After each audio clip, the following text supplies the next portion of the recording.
ça commence. Je suis un peu surpris parce qu'on est lundi le 24 mars et c'est le début de la pêche officielle aujourd'hui. Pour en parler avec nous, qui d'autre que de la pêcherie Raymond Desbois? Myriam Desbois. Salut Myriam! Salut! Comment ça va? Ça va bien, là. La pêche a commencé aujourd'hui, mais là, on est prêt là, pour la saison. C'est ça, cette année, ça a commencé un petit peu plus tôt parce qu'il y avait beaucoup moins de glace comparé à d'habitude. Puis les pêcheurs, ben, eux autres veulent commencer le plus tôt possible parce que s'ils retardent trop quand il fait chaud, c'est pas bon pour les crabes sur le bateau. Donc là, on a commencé un petit peu plus tôt. Donc, c'est pas les résultats de pêche qui pourraient influencer, c'est que la conservation des crabes sur le bateau, ça se fait mieux plus les températures sont basses. C'est pour ça qu'on appelle ça le crabe des neiges. Je crois que c'est vraiment parce que c'est bien quand il fait froid, mais quand il commence à faire trop chaud, là, il aime pas ça, là, le crabe. OK, mais justement, ça m'intéresse. Comment ça marche? Parce que toi, ta famille, sont partis, ils ont pris la mer donc ce matin? Oui, à 5 heures du matin, c'est tous les pêcheurs en même temps. Ben, dans le fond, nous autres, c'est la zone 17. C'est la première zone qui commence, la zone de Rimouski, Matane, Bécomo. Après, il y a d'autres zones qui ouvrent, mais nous autres, on est la première zone. Fait qu'ils s'entendent tous les pêcheurs pour se dire, ben, gars, on part tous à 5 heures du matin. C'était supposé être hier, mais à cause qu'il a annoncé vraiment des gros vents, du froid, puis c'était plus dangereux avec les cages parce qu'ils embarquent toutes les cages sur le bateau. Puis là, aujourd'hui, c'est la journée qu'ils vont mettre les cages à l'eau. Fait qu'ils ont décidé de reporter d'une journée. Je viens de parler avec mon père, puis il fait vraiment beau. Là. Il dit, la mer est en huile. On est vraiment, vraiment bien. Là. OK. Donc, ils sont partis un matin à 5 heures. Ils mettent les cages à l'eau. Et ils repassent quand, ramasser ça? Le lendemain, normalement. Mais là, tu sais, ils ont vraiment beaucoup de cages à mettre à l'eau. Ben, tu sais, toutes leurs cages. Puis, tu sais, dépendamment des jours, des fois, ils peuvent lever une partie de la cage et une partie une autre journée. Mais là, il faut vraiment, le plus important, c'est de mettre toutes les cages à l'eau. Puis de guesser aussi, tu sais. Là, il dit, je vais en mettre un peu près du quai. Après ça, je vais aller plus au nord. Je vais aller... Mais je veux pas dire c'est spots de pêche, là. OK, non, mais c'est ça, je voulais apprendre. OK. Donc, le pêcheur a aussi à déterminer où il pense que ça peut être bon. C'est ça, selon les années dernières. C'est ce qui prend note, mais ça change à chaque année. Fait qu'aujourd'hui, c'est comme une journée comme test. Puis là, il va lever quelques caches, il m'a dit ce soir ou dans la nuit, là, en tout cas, pour voir si la place qu'il a mis, si tu un bon spot, si tu pas un bon spot. Sinon, il faut recommencer, essayer ailleurs. Puis il dit, mais là, il commence à se faire ami avec les autres pêcheurs. Fait qu'ils se jasent aussi entre eux autres pour essayer de trouver il est où exactement le crabe. Mais tu sais, ça reste quand même une compétition. Fait que tu veux quand même que... Tu veux être quand même le meilleur. Oui, c'est ça.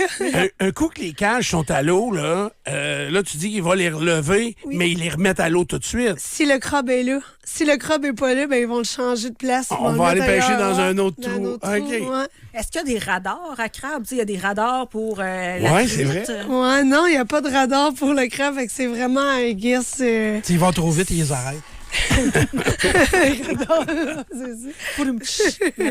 Mais non, c'est vraiment juste pour le thon qu'on a des radars. Là. Nous autres, pour le crabe puis le homard, il n'y a pas vraiment de radar pour ça. C'est vraiment, ça se tient dans le fond de l'eau. Mais quelle profondeur?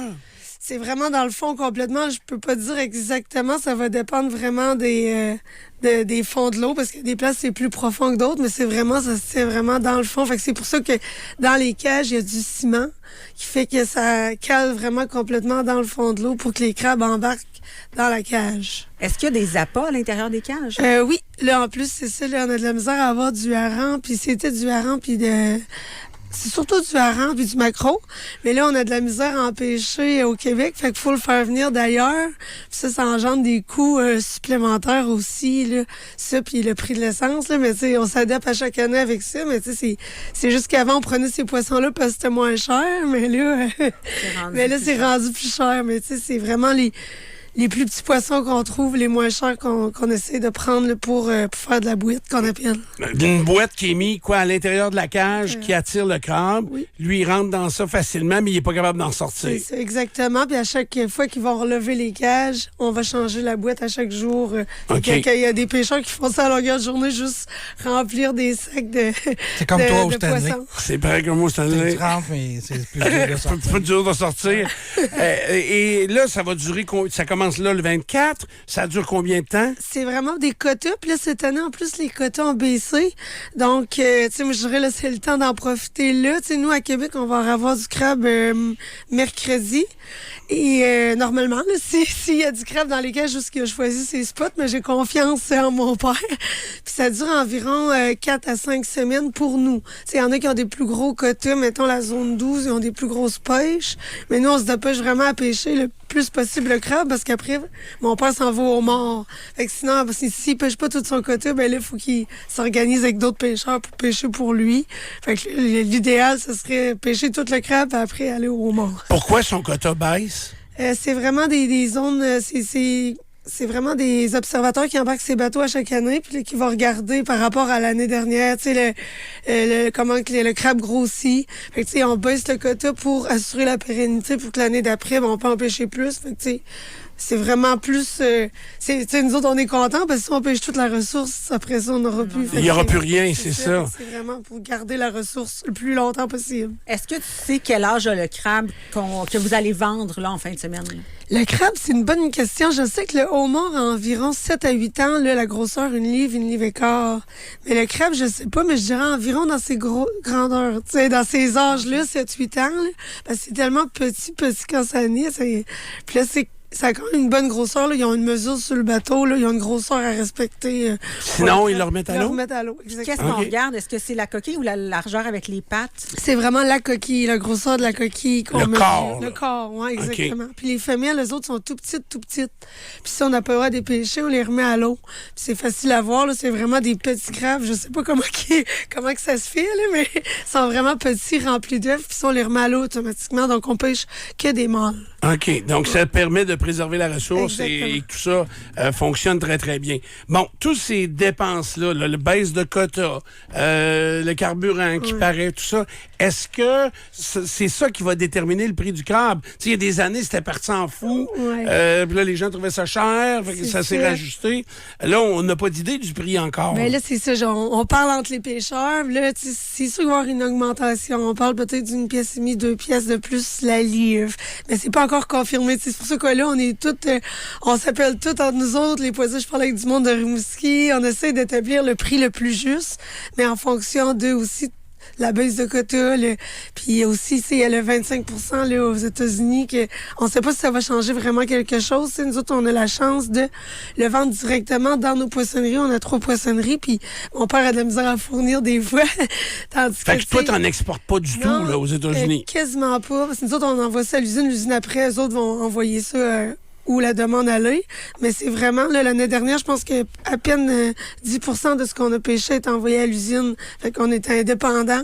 Fait que ça, c'est le fun. Tandis que la majorité des pêcheurs doivent envoyer directement leur crabe directement à l'usine parce que les autres, ils ont pas de... C'est comme nous autres, on a la chance d'avoir des camions, des points de vente. Fait qu'on dépend pas de personne. Mais en même temps, on se fie au prix du marché. On peut pas décider... c'est ça. De le vendre moins cher. Ouais, c'est casser le marché. T'aurais-tu le droit de vendre moins cher pour vendre plus? On l'a déjà fait. OK. Mais tu sais... c'est pas apprécié. C'est pas apprécié des autres. Nous autres, ça dépend vraiment. T'sais, au début, quand on avait beaucoup de crabes à passer, ben là, on le vendait moins cher. Là, comme là, on veut faire peut-être des spéciaux dans le plus petit crabe, le crabe qui manque des pattes. Fait que tu sais, juste des affaires qui se vendent moins bien, mais qui est aussi bon, ben là, on va pouvoir baisser le prix là-dedans. Mais on essaie quand même de garder un bon prix. Si le produit sort, on le vendra pas moins cher. C'est ça. C'est où les 3 adresses que vous avez? On a une à Matane. Okay. Directement, c'est les pêcheries Bertrand-des-Bois à Matane. Puis là, on a au 1628 chemin Saint-Louis à Québec. Puis aussi à 4900 boulevard Pierre-Bertrand qu'on a ouvert. Ça fait environ quelques années, mais ça va super bien là-bas. Là, on est bien contents. Au centre, là, c'est ça. Au centre de tout, ouais. Est-ce que, là, moi, je suis allé, j'ai vu la folie sur Saint-Louis, là, à chaque année, d'ailleurs. Il y a des files d'attente sur le trottoir des 2 bords, puis c'est de la gestion en joie le vert, là. Oui. Est-ce est-ce qu'on peut réserver ou comment ça... Ceux qui voudraient du crabe en fin de semaine prochaine, là, comment ils font? Ben là, c'est sûr qu'on prend pas de réservation, mais là, on est rendu habitué. On s'organise pour pas en manquer. À moins que vous vous présentez en fin de journée, mais s'il y a du monde craqué là, qui arrive à 6 h le matin, mais on ouvre à 9 h, là, c'est ça peut-être. En tout cas, pas obligé d'arriver à 6 h. Ben, en tout cas, si les gens sont prêts à attendre, aussi, tant mieux. Mais je veux dire, on peut pas vraiment prendre de réservation, sinon on va se perdre là-dedans parce qu'il y a tellement de monde, comme tu dis. Fait que c'est vraiment le premier arrivé, premier servi. Ben, c'est la meilleure façon qu'on a trouvée. Mais en même temps, vous servez tout le monde. Oui, on sert tout le monde. Puis on a une équipe, là, on engage, je vous dirais, peut-être une vingtaine de personnes de plus à Québec pour seulement la saison du crabe et du homard parce que ça prend du monde qui fait cuire. On a une dizaine d'employés seulement pour la cuisson directement dans nos poissonneries. Après plusieurs... parce qu'en période creuse, on est 2-3 employés puis c'est correct. Là. Ben, période creuse, période plus tranquille. Mais là, on a besoin au moins d'une quinzaine d'employés au service aussi. Donc, on est content parce que c'est tout du monde qui était là l'année passée qui reviennent. Fait que c'est tout du monde habitué. On a quelques nouveaux employés, mais la plupart des gens, ça a l'air qu'ils aiment vraiment ça, travailler dans le rush, là, dans l'adrénaline. C'est ça. Tu vois pas les journées passer. Karen est toute émoustillée du crabe. Là. Ben oui. C'est hâte, là. Et chez nous, en fin de semaine, je sais pas comment on va faire, mais on va manger du crabe. OK. Toi, t'es de quel style? Acheter déjà cuit ou... Hey, depuis qu'on les achète vivants et qu'on les fait cuire, on n'est jamais retourné en arrière, OK? Puis il y a quelque chose que j'aime faire avec le crabe, je sais pas pourquoi. Moi, j'aime ça faire une petite vidéo avec, puis il me regarde avec ses vieux méchants. Puis il y en a tout le temps un dans la gang, parce que, mettons, on achète 5-6, puis on le présente aux chiens, puis il y en a tout le temps un qui est plus feisty, là. Tu vois que lui, il est pas content, là. Il sait que ça va se faire cuire, puis qu'on va le casser en deux, puis tout. Je sais pas pourquoi, mais on dirait qu'ils ont des personnalités différentes. Je leur donne des noms. Ah, j'ai du fun terrible avec à faire ça, OK. Ah oui. Mais Myriam, c'est quoi les pourcentages comme Karen qui veulent les avoir vivants versus moi qui est hors de question que je fasse cuire ça à genoux, là? Ben, tu sais, je dirais qu'avant, c'était beaucoup du monde prenait cuit, mais là, de plus en plus, justement, ça devient comme une activité familiale. Ben oui, mais je veux pas l'adopter, moi, je veux le manger. Toi, je serais pas surpris, Karen, que tu tombes en amour avec un puis tu le gardes. Non, parce qu'il y a vraiment pas d'une belle face, là. Tu regardes les méchants. Là, ça grouille, là. Ah, c'est épouvantable. Mais moi, je serais pas du là à leur donner des noms, là, sinon j'aurais de la peine en tabarouette. Ou j'aurais pas assez de noms pour le nombre de crabes. Ouais, c'est ça. Moi, c'est 5 par année, tu sais, ça va, là. Ça peut représenter combien de crabes vous allez vendre à travers cette saison-là?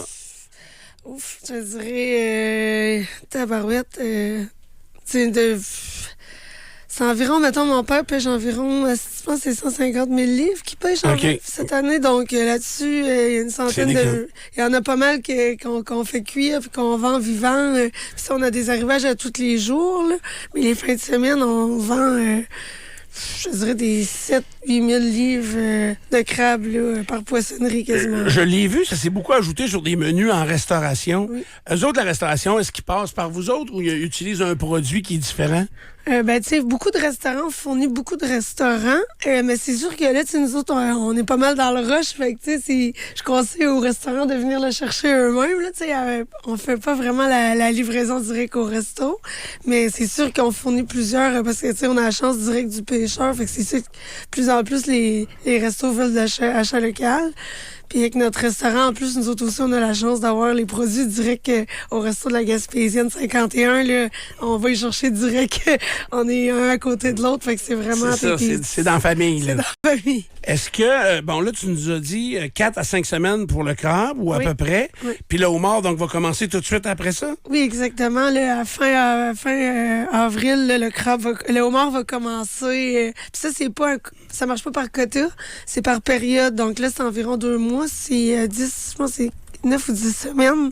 Puis on ce temps-là pour pêcher le plus d'homards qu'ils peuvent. Fait que ça, c'est vraiment plus... Ben, c'est pour ça que mon père, il veut de pêcher à pêcher son crabe pour pas perdre une semaine de pêche au homard. Pour switcher au homard le plus vite possible. Ouais. Est-ce qu'en fin de semaine ou pendant la période du crabe, est-ce qu'il y a une limite de crabe par client? Non, mais pas de limite. Ben, tu sais, vraiment, C'est ça, c'est vraiment premier arrivé, premier servi, mais tu sais, en même temps, t'en as qui en prennent 20, il y en a qui en prennent 2. Tant que ta carte passe. C'est ça, ouais, Stéphane. c'est ça, exactement. Puis là, on s'attend vraiment, faut en profiter là, vu que ça dure pas longtemps.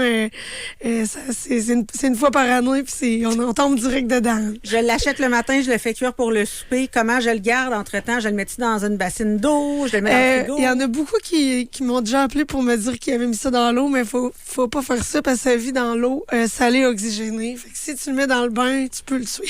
Ah ouais? Fait que juste au froid, tu sais, là, il fait froid dehors, tu peux le laisser dehors, à l'ombre, au soleil, ou simplement dans le frigo, mais tu sais, si t'en as 30... Parce que le froid ralentit son métabolisme, fait qu'il reste vivant, mais dans une très glacière, ralenti. dans une glacière avec de la glace. OK, Mais pas au de- froid, mais pas dans l'eau. Pas dans l'eau. Avec le bain dans les enfants, non. On a une question d'auditeur. Vas-y Est-ce donc. que quand vous passez à la pêche au mort, ils se glissent des crabes? Non, c'est pas les mêmes cages. Ben, ça peut arriver, mais c'est vraiment pas la même façon de pêcher, c'est pas les mêmes cages. Fait que, mais il peut y avoir peut-être un homard qui se glisse dans la cage au crabe, là. On a déjà vu ça. Mais là, il faut les remettre à l'eau parce que c'est pas le temps. Ouais. C'est pas le temps de le manger tout de suite. C'est ça. Karen, t'es plus au mort ou au crabe? Ah, Les je deux? suis acheté aux deux. T'es aux deux, Ah, je suis hein? OK. Toi, Nicolas? Au mort, 6 000 6 000 OK. Le crabe, je trouve c'est moins goûteux, pourtant. Ouais, tant qu'à défaire ça, C'est plus de job. j'ai l'impression d'avoir plus de viande dans le homard. Faudrait que Karine elle vienne décortiquer ton crabe. Ouais. Ah non, donnez pas cette option-là. Allez, tu même pas les siens, ces crabes. Ray, toi, t'es-tu crabe au mort ou Ça serait crabe. Ouais, du crabe plus. Crabe. OK. Est-ce que t'en manges chaque année?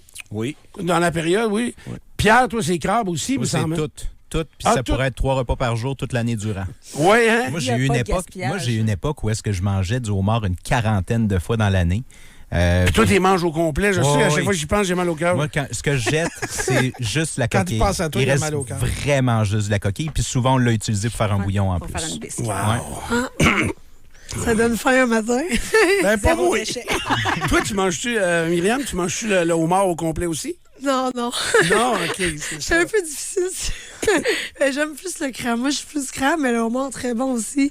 Mais tu sais, je suis plus quelqu'un de pince que de queue de homard. Fait que faut que je me trouve quelqu'un qu'on fait des switches. OK, Moi, je on mange juste échange les bons. morceaux. Fait que, on va inviter Pierre à chaque souper de homard, puis on va y passer On à va, la queue. on va te donner Le quelqu'un. spécialiste des queues, Pierre Blais. Bon. Fait que, hey, merci beaucoup, Myriam. Bon succès. Fait que là, vous dormirez pas beaucoup. Oui? Je dis à Ray de donner une petite tape pendant que tu finis de parler. Fait que ça va être le gros Ouais, rush là, pour c'est les ça. prochaines semaines. Ouais, c'est ça, on dormira pas beaucoup, mais on est prêt, puis on a hâte de servir les clients, puis d'être dans le rush, puis on est en forme. Là. Ben, eux, ils sont en forme, puis Myriam est drôle parce qu'ils ont fait le party d'employés avant la saison. Ben, ils font bien. Quand on s'est vu jeudi, l'autre jeudi, c'était le party d'employés avant le début du rush et de la Ouais, ben, saison. c'est mieux de boire avant, pas pendant. On me l'avait On pas connaît dit. ses moineaux. Hein? Merci beaucoup, Myriam Desbois. Ça fait plaisir. Alors, Pêcherie Desbois pour plus de renseignements ou pour l'achat de votre crabe, bien sûr. Ça commence, les bateaux sont en mer depuis 5 heures ce matin et les premiers crabes seront en Québec autour de mercredi. Soyez vigilants. Nous, on revient dans un instant.